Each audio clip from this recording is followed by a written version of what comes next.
Yes, this is the real uncensored Browns fan tuning in to another episode of the Brownies, the cookies, and the milk. Um, this episode is gonna be about the bye week. We are into the bye week of the 2019 season. We have the Patriots that's coming up next. I was just gonna freestyle this one, honestly, but I wanted to have a little bit of structure. Um, so I'm gonna just kind of start it off with my thoughts going into the week.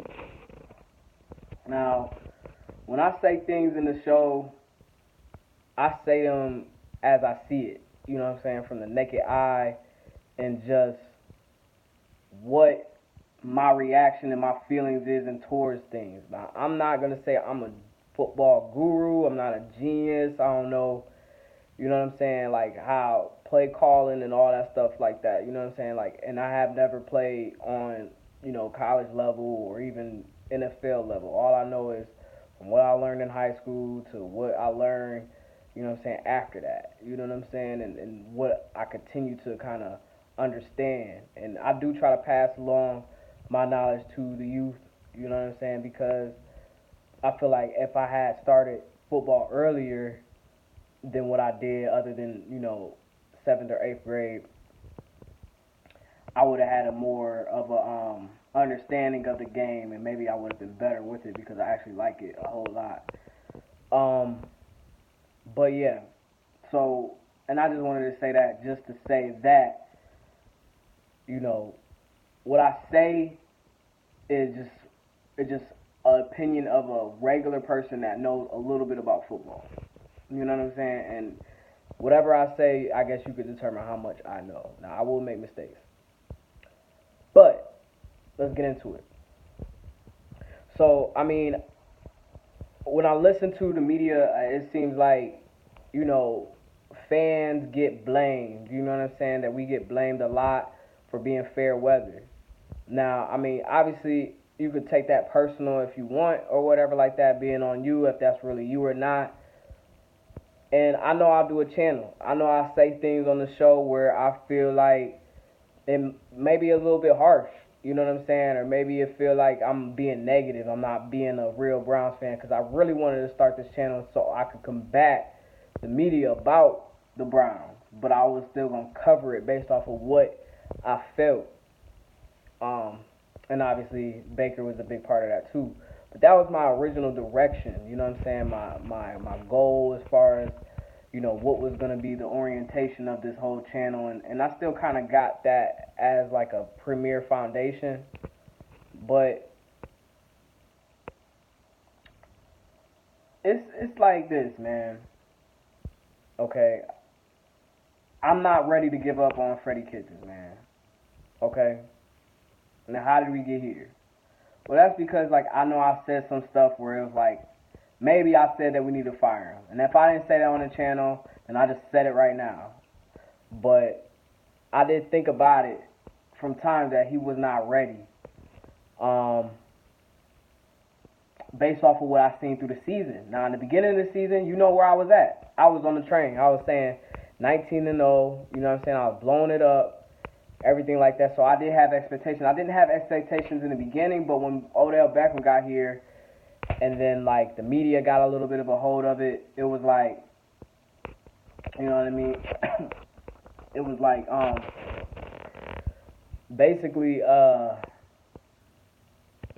it was the argument. The arguments was like compelling.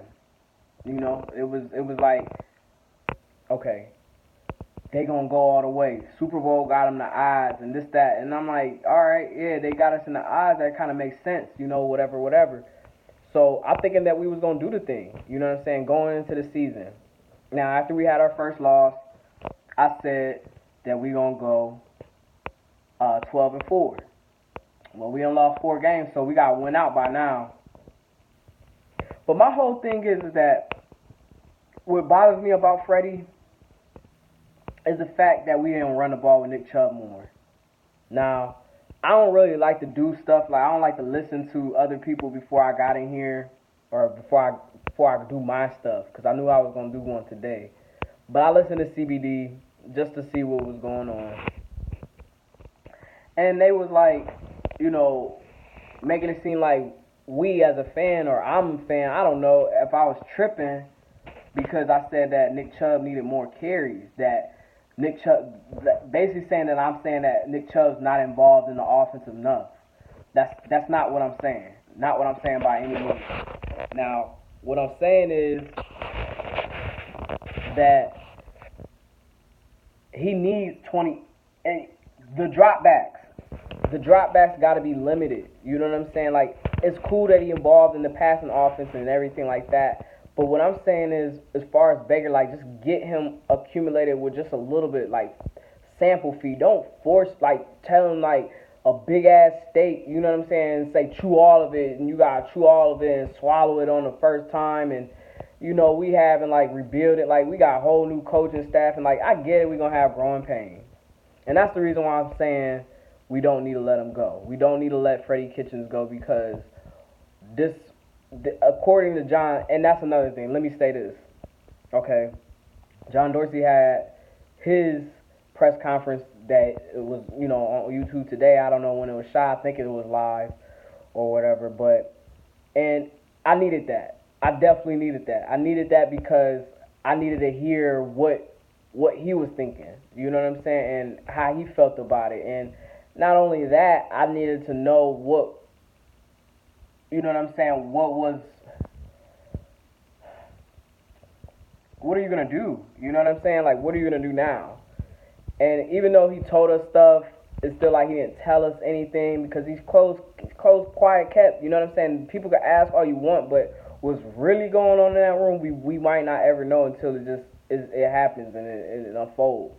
But for real, it sounds like he recognized that this ain't the best start that we would hope that we got off to, and he would want more. He definitely see this team as having more.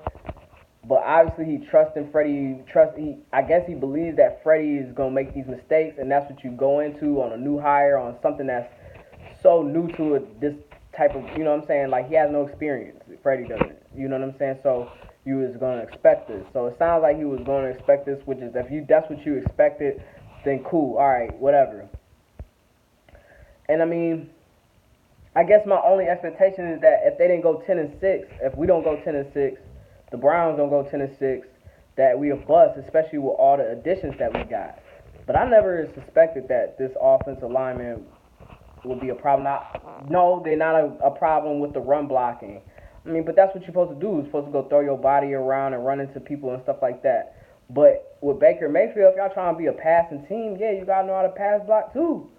And then it just come down to, like, just being balanced. You know what I'm saying? But that's why I said that relieves me back to when I just said that why we need to run the ball with Nick Chubb more.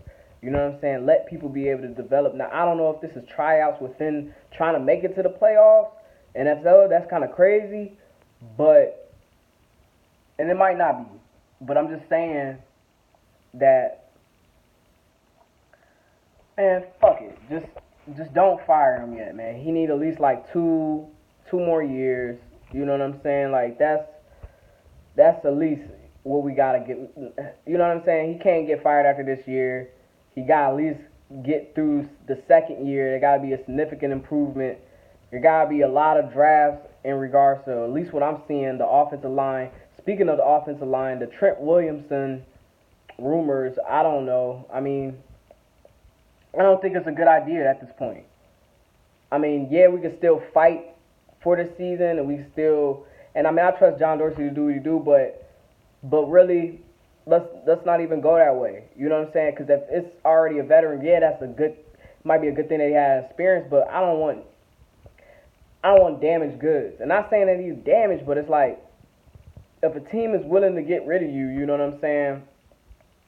I don't know, whatever the cost is. I feel like if you really a dog like that, they saying no. I'm not, like, this is an untouchable. Like, and I guess in the NFL nobody untouchable, but at the same time I would just still feel like, yo, like, damaged goods. And not calling anybody damaged goods. You know what I'm saying? All I'm saying is that I would not trust a pick like that. I feel like we need to just go after the draft. We need to roll it out, stick it out with what we got, You know what I'm saying? We signed a couple dudes. We gotta get Wyatt Teller out there. Gotta get Kush out there better. Greg Robinson, man, he just gotta play better. That's all it comes down to, bro. Like, we giving you time. We trying to have, you know what I'm saying, get that confidence and everything, that camaraderie and all of that. We just gotta play better, man. And somebody on my line, man, but I am so busy, man. Hold on. They gonna have to just wait. It's cold as fuck outside. I gotta finish this show real quick. I'm not too critical on Callaway. Everybody, no big trades right now. Everybody just need to stick it out. We need to just draft anything on the free agency, and then that's what it's gonna be. Now, I'm crazy that I'm mad that this show got in right now because I was getting ready to go, but maybe I'll do like a part 2, you know what I'm saying, in the bye week. So we'll see. Alright, real Uncensored Brown fan, peace.